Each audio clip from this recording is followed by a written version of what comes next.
with other carbon atoms or with atoms of other elements. The bonds that are formed by sharing electrons are known as covalent bond. In covalent bonding, both the atoms share the valence electron, that is, the shared electron belong to the valence shells of both the atoms. यहाँ पर example दे रखा है, यहाँ पर जो cross दे रखा है, multiply का निशान दे रखा है, ये एक इलेक्ट्रॉन है, ये क्रॉस इलेक्ट्रॉन है, ये भी एक इलेक्ट्रॉन है। ये किसका इलेक्ट्रॉन है? हाइड्रोजन का इलेक्ट्रॉन है। और यहाँ पर जो डॉट दे रखा है ये भी एक इलेक्ट्रॉन है। ओके, यहाँ पर जो डॉट दे रखा है वो भी एक इलेक्ट्रॉन है, जो क्रॉस है वो भी एक इलेक्ट्रॉन है। पर ये समझाने के लिए कि ये जो क्रॉस वाला है ये हाइड्रोजन का इलेक्ट्रॉन है और जो डॉट वाला है वो है कार्बन का इलेक्ट्रॉन। तो हाइड्रोजन का एटॉमिक नंबर कितना होता है? 1 होता है, मतलब कि इसमें इलेक्ट्रॉन कितने होंगे? 1 होंगे। और अगेन हाइड्रोजन तो ये शेयर कर रहा है इसके साथ, वैसे ही इसने शेयर किया, क्लोरीन ने किया है शेयर।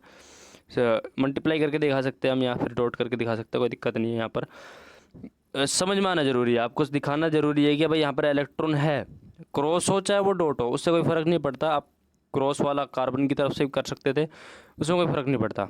ओके, ज़रूरी फ़र्क क्या पड़ता है कि इलेक्ट्रॉन्स का शेयरिंग करना, कि आपने क्लोरीन को के इलेक्ट्रॉन्स को शेयर कर रखा है और यहाँ पर कार्बन के इलेक्ट्रॉन को भी शेयर कर रखा है, और ये दिखा रखा है कि ये दोनों आपस में शेयर कर रहे हैं इलेक्ट्रॉन्स। ये ज़रूरी है, आपको शो करना ज़रूरी है कि आपको ये दिखाना है कि ये दोनों इलेक्ट्रॉन शेयर कर रहे हैं। क्लोरीन का जो आउटर मोस्ट शेल के अंदर जो इलेक्ट्रॉन होते हैं वो कितने होते हैं? 7 होते हैं, क्योंकि इसका जो क्लोरीन का जो एटॉमिक नंबर होता है वो 17 होता है।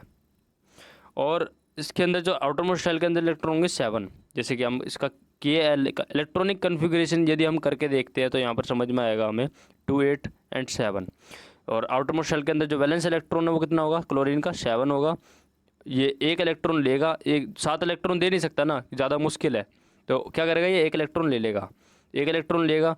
अब एक इलेक्ट्रॉन किससे लेगा? कार्बन से लेगा दैट मीन्स शेयर कर लेगा, वैलेंसी कोवैलेंसी बनाएगा, दैट मीन्स कोवैलेंट बॉन्ड बनाएगा। जरूरी है चीज़ें, नोट डाउन कर लीजिए आप। Here carbon requires 4 electrons to complete its octet, while each hydrogen atom requires 1 electron to complete its duplet.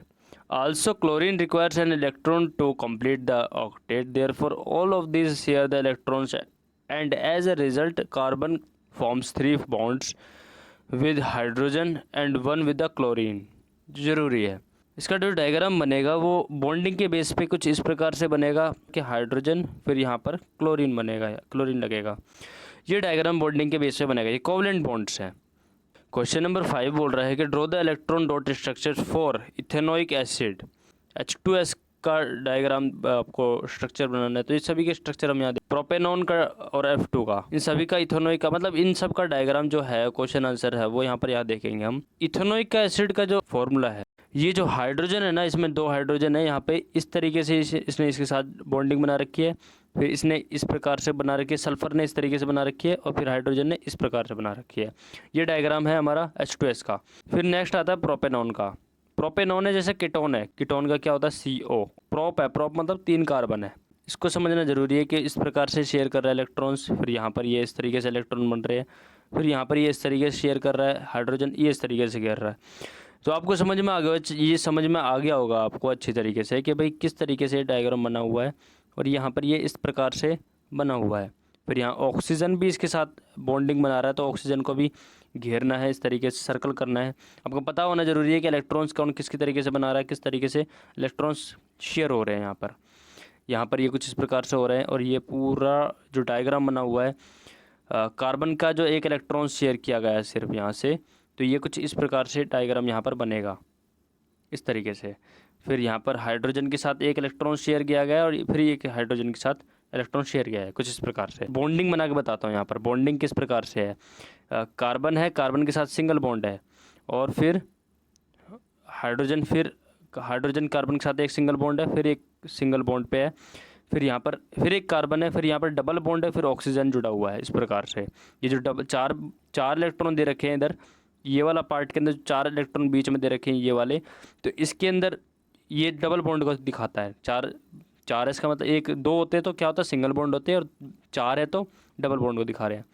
फिर आएगा कार्बन, फिर अगेन सेम चीज़ रिपीट हो जाएगी, हाइड्रोजन 3 हाइड्रोजन लग जाएंगे यहाँ पर ऊपर एक और, फिर यहाँ साइड में भी लग जाएगा, फिर इधर भी लग जाएगा, नीचे भी लग जाएगा एक हाइड्रोजन। अब आता है फ्लोरीन का। फ्लोरीन का बहुत ज़रूरी है, जो एटॉमिक नंबर होता है वो होता है 9।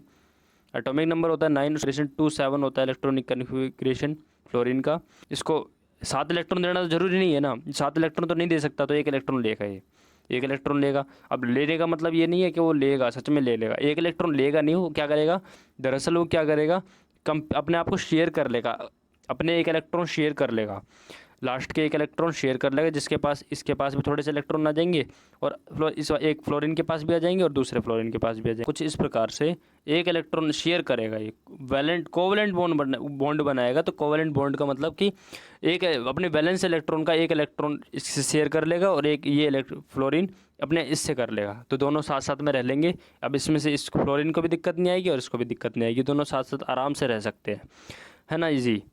अब इसमें ये इस तरीके से बॉन्डिंग बनेगी, सिंगल सिंगल बॉन्ड बनेंगे। क्वेश्चन नंबर 6, होमोलोगस सीरीज़ क्या होती है? इस चीज़ को समझने के लिए मैं आपको समझा देता हूँ, यहाँ पर इसको लिख के बताता हूँ। यहाँ पर होमोलोगस सीरीज़ के 3 पार्ट होते हैं। सबसे पहली चीज़ कैसे, एक होता है एल्केन।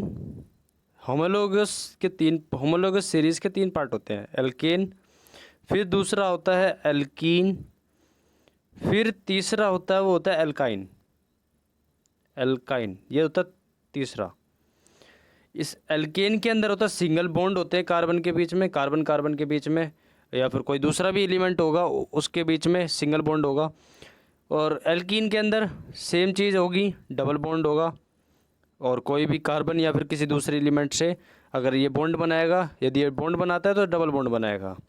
फिर आता है एल्काइन के अंदर होता है सेम चीज़ है कि मतलब कि ट्रिपल बॉन्ड होते हैं, इसमें 3 बॉन्ड बनाते हैं, और तीनों बॉन्ड के अंदर, तीनों जो कोवलेंट बॉन्ड बनाते हैं, तीनों ही बॉन्ड के अंदर ज़रूरी है जो ये 3 ट्रिपल बॉन्ड होते हैं वो सेम कार्बन या फिर डिफरेंट एलिमेंट के साथ ये ट्रिपल बॉन्ड बनते हैं। एल्केन का जो फॉर्मूला होता है वो होता है फॉर्मूला CnH2n+2। ये फॉर्मूला होता है हमारा एल्केन का।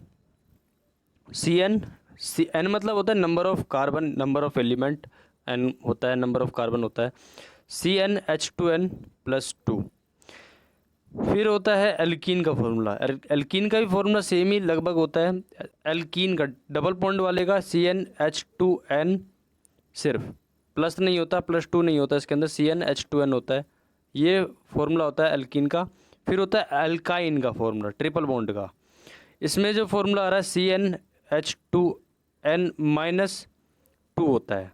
n होता है नंबर ऑफ कार्बन। यदि मैं एक कार्बन डिसाइड करता हूँ, मैं बोलता हूँ कि भाई मीथेन है, मीथेन दैट मीन्स एन आ गया, इसमें मीथेन एन है, दैट मीन्स एन से पता चलता है हमें, यहाँ पर एन से पता चलता है, यहाँ पर इन से पता चलता है, यहाँ पर इन से, यहाँ पर एन से पता चलता है, और यहाँ पर आइन से पता चलता है कि कौन सा ट्रिपल बॉन्ड है, कौन सा डबल बॉन्ड है, कौन सा सिंगल बॉन्ड है। यहाँ इनके लास्ट वाले जो ये वर्ड दे रखे होते हैं, यहाँ से समझ में आता है हमें कि ये ट्रिपल बॉन्ड, डबल बॉन्ड या सिंगल बॉन्ड है। क्वेश्चन अगर पढ़ के देखते हैं इसमें, what is a homologous series, explain with an example. A homologous series is a series of carbon compounds that have different numbers of carbon atoms but contains the same. Alkane है, functional group है, alkene है, alkyne है, ये functional group है। For example समझाने की कोशिश कर रहा है, methane, ethane, propane, butane etcetera, pentane, फिर हेक्सेन, हेक्टेन, ऑक्टेन, ये सारी चीज़ें क्या है, नेम है, सारे एग्जाम्पल्स हैं। हमारी सेम ही चीज़ होती है हमारी इन आइन में, एल्कीन में और एल्काइन के अंदर सेम ही चीज़ रिपीट होती है, उसमें भी मिथीन होता है, इथीन होता है, सेम चीज़ है। Are all part of alkane homologous series. General formula of homologous series, general formula of this series is CN, जो इसका फॉर्मूला होता है वो क्या है, CnH2n+2। कार्बन एक होगा तो मीथेन है, और इथेन होगा तो 2 कार्बन है, 2 कार्बन, प्रोपेन होगा तो 3 कार्बन होंगे, और ब्यूटेन होगा तो 4 कार्बन होंगे। एल्कीन और एल्काइन सक्सेसिव कंपाउंड्स है, उसके आगे कंपाउंड है, उनके बीच का डिफरेंस होता है CH2 का होता है। क्वेश्चन नंबर 7 के बारे में बात कर रहे हैं कि इसमें सबसे ज़्यादा इंपॉर्टेंट बात यह है क्वेश्चन नंबर 7 में कि कैसे इथेनोइक और इथेनॉल डिफ्रेंशिएट किए जा सकते हैं on the basis of their physical and chemical basis. जो इथेनॉल होता है, इथेनॉल मतलब जो अल्कोहल होता है, इथेनॉल का मतलब होता है अल्कोहल, अल्कोहल से इथ मतलब 2 कार्बन, और ओल आ गया मतलब कि OH है, OH दैट मीन्स अल्कोहल। दारू जिसे हम कहते हैं वाइन होती है वो, और इथेनोइक एसिड COOH से इथेनोइक एसिड बनता है। कि दोनों के बीच का जो डिफरेंस होता है वो ये होता है, जो अल्कोहल कह सकते हैं हम, उसके अंदर क्या सी स्मेल होती है, उसमें एक मीठी सी स्मेल। यदि हम बात करें इथेनोइक एसिड के बारे में, तो इथेनोइक का जो स्मेल होती है वो होती है सिरका जैसी, जो हम अचार डालते हैं, या फिर हम आपने देखा होगा ना सिरका, चाउमीन बनाते वक्त भी सिरका का यूज़ किया जाता है, विनेगर, या हम इसको बोलते हैं एसिटिक एसिड, जो हमारा कार्बोक्सिलिक एसिड होता है, या फिर जो हमारा इथेनोइक एसिड होता है, ऐसी समथिंग कुछ सिरका जैसी स्मेल आती है। इथेनोइक एसिड का जो टेम्परेचर बता रखा है वो होता है रूम टेम्परेचर से कम। रूम टेम्परेचर का जो टेम्परेचर होता है वो होता है 34 डिग्री सेल्सियस, और जो इथेनोइक एसिड का होता है टेम्परेचर, उसका जो टेम्परेचर होता है वो 17 डिग्री सेल्सियस होता है, जो सबसे ज़्यादा ज़रूरी है। और जो ये तो गर्मी का टाइम बता रहा है, गर्मी में जो है 17 डिग्री सेल्सियस है। और यदि हम बात करें ठंड में, विंटर में बात करें, तो इसका जो ये जम जाता है, फ्रीज हो जाता है। यदि इथेनोइक एसिड मेटल कार्बोनेट या मेटल हाइड्रोजन कार्बोनेट के साथ रिएक्ट करता है तो क्या बनाता है? सबसे इंपॉर्टेंट चीज़ साल्ट बनाता है और वाटर बनाता है, and last one is CO2 बनाता है, कार्बन डाइऑक्साइड बनाता है। ये 3 चीज़ें बनाता है। यदि हम बात करें अल्कोहल के बारे में, तो अल्कोहल कोई रिएक्शन करता ही नहीं है। रेडी करके देखते हैं। स्टार्टिंग में बोल रहा है, क्वेश्चन कर रहा है, how can ethanol and ethanoic acid B differentiated on the basis of their physical and chemical properties. Physical मतलब जिसको हम देख पा रहे हैं आंखों से, और केमिकल मतलब जिसको हम देख तो नहीं पा रहे बट वो हो रही है, इनसाइड वो हो रही है, उसका रिजल्ट बाद में देखने को मिलता है।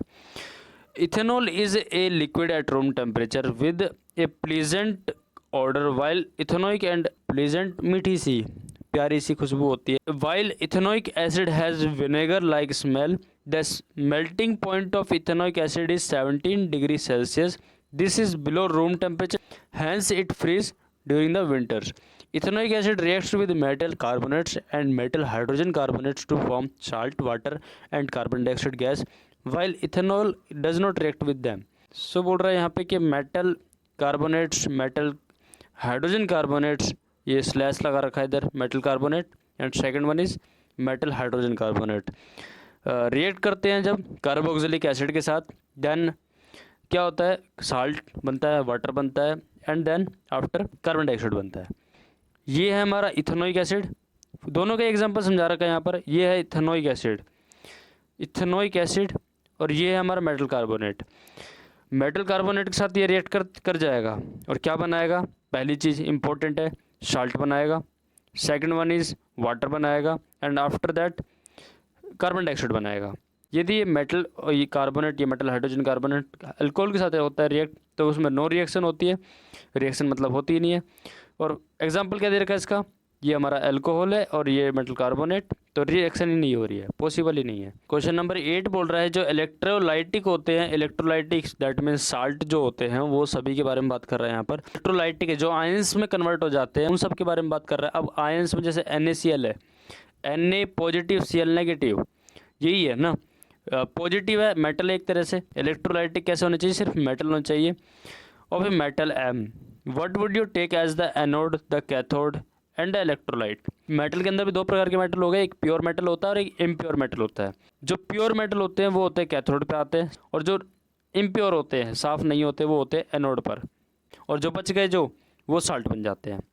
In the electrolytic refining of a metal M, anode impure metal M, cathode this strip of pure metal, strip मतलब पट्टी होती है, electrolyte solution of salt of the metal M। Question number 9 है, क्वेश्चन कर रहा है कि क्यों ऐसा होता है, ज़्यादातर जो कार्बन होते हैं या फिर उसके कंपाउंड्स होते हैं, वो ज़्यादातर जलाने के काम या हीट फ्यूज ईंधन के रूप में क्यों काम आते हैं। सबसे इंपॉर्टेंट चीज़, हमें एक चीज़ समझनी जरूरी है, यदि कोई भी चीज़ है, कोई भी वस्तु है, हर एक चीज़ की एक कैलोरीफिक वैल्यू होती है। अभी कैलोरीफिक वैल्यू वो कम से कम टेम्परेचर होता है जो किसी भी सामान को या किसी भी चीज़ को जलने के लिए चाहिए होता है। कम से कम टेम्परेचर तो उसकी कैलोरीफिक वैल्यू कहलाती है।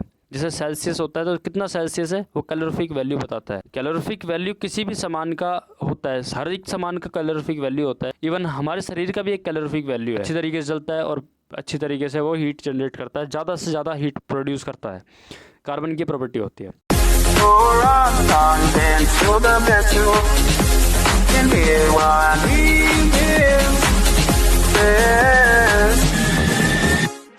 Quality education.